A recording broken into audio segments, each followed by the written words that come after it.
آپ کو پتہ ہے ایک محروم اور بدنصیب مسلمان کون ہوتا ہے؟ تو آئیے سنتے ہیں مولانا الیاس قادری کی زبانی۔ بی ایس سی کیا ہے؟ اچھا جناب نے تو صاحب میں تو ڈاکٹریٹ کی ہے، میں انجینئر ہوں۔ بدقسمتی سے قرآن کریم دیکھ کر بھی درست پڑھنا نہیں آتا ہوتا۔ اپنا تعارف کروا دیں گے کہ ہم نے یہ پڑھا ہے، وہ پڑھا ہے، یہ پڑھا ہے۔ مسلمان ہو الحمدللہ، تو مسلمان کو قرآن تو آنا چاہیے نا یار، غیرت کی بات ہے۔ صرف دنیا کی تعلیم ہے اپنے پاس اور قرآن دیکھ کر بھی پڑھنا نہیں آتا، یہ ہے نا محرومی اور بدنصیبی کے بعد۔ قیامت میں یہ نہیں پوچھیں گے کہ آپ نے فلاں ڈگری کیوں حاصل نہیں کی۔ قرآن نہیں پڑھا ہوگا تو نماز درست ہوگی کیسے؟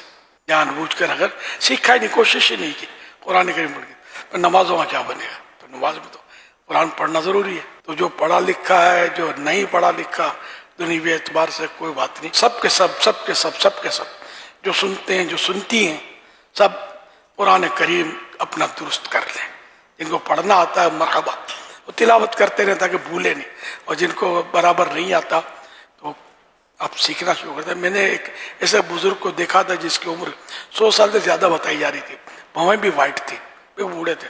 ایک اسلامی بھائی سے وہ قاعدہ پڑھ رہے تھے، جب آنکھ کھلی ہوا سویرا، پیچھے نہیں کر رہی، ہم مسلمان ہیں، قرآن بھی آئے، ہم کو نماز بھی سیکھنی ہے، دیگر فرائض علوم جو ہوتے ہیں یہ بھی ہم کو جاننے ضروری ہے۔ میتھمیٹکس کا وہ حساب ہم سے لے لو تو فلاں، تو ہم یہ جانتے ہیں، جیومیٹری جانتے ہیں، الجبرا جانتے ہیں، ہم مطلب انگلش میں پھڑ بات کرتے ہیں، لیکن قرآن پھڑ نہیں پڑھ سکتے، دیکھ کر بھی نہیں پڑھ سکتے، درست نہیں پڑھ سکتے۔